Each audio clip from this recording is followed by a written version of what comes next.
محمد صلی اللہ علیہ وآلہ وسلم بن عبداللہ بن عبد المطلب بن ہاشم بن عبد مناف بن قصی بن قیلاب بن مرہ بن قاب بن لعی بن غالب بن فخر بن مالک بن نظر بن قینانہ بن خزیمہ بن مدرکہ بن الیاس بن مزر بن نزار بن معاد بن عدنان. کچھ جنریشنز کے بعد اسماعیل علیہ السلام و بن ابراہیم علیہ السلام بن آزر یا تارخ بن نحور بن سروغ بن رعو بن فالغ بن ہود علیہ السلام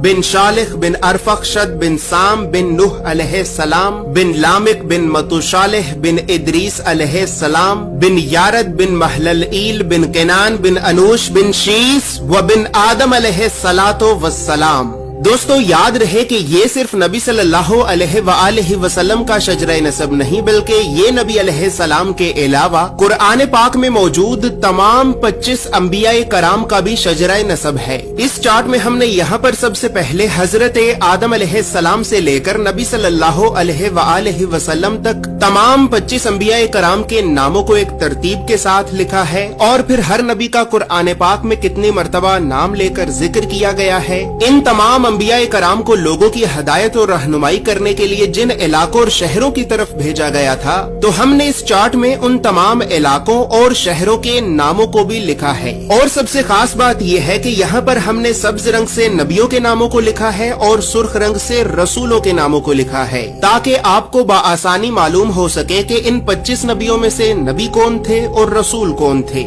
اس کے علاوہ اس چارٹ میں ہم نے اللہ رب العزت کے 99 صفاتی نام اور پھر ان ناموں کے نیچے ہم نے ڈیبیٹڈ پروفیٹس یعنی ان 10 نبیوں کے ناموں کو بھی لکھا ہے کہ جن 10 نبیوں کے نبی ہونے کے بارے میں تمام مسلمان علماء میں اختلاف پایا جاتا ہے کیونکہ ان 10 نبیوں کو قرآن پاک میں کہیں پر بھی نبی نہیں کہا گیا ہے. اس کے علاوہ چارٹ میں موجود سرخ رنگ 5 اولو العزم نبیوں کو ریپرزینٹ کرتا ہے جبکہ بلو کلر بنی اسرائیل کے نبیوں کو ریپرزینٹ کرتا ہے. اور اسی طرح 25 نبیوں میں سے 23 نبی ایسے بھی ہیں کہ جن کا ذکر قرآن کے علاوہ تورات زبور اور انجیل میں بھی موجود ہے. لہٰذا اسی وجہ سے ہم نے انبیاء کرام کے عبرانی اور یونانی یعنی ببلکل ناموں کو بھی اس چارٹ میں لکھا ہے. ان تمام معلومات کے علاوہ نبی صلی اللہ علیہ وآلہ وسلم کے ساتھ خلفائے راشدین، بنو عباس، بنو امیہ اور اہل بیت اطہار کا کیا رشتہ تھا تو ان تمام خاندانی رشتوں کو بھی ہم نے اس چارٹ میں ایکسپلین کیا ہے.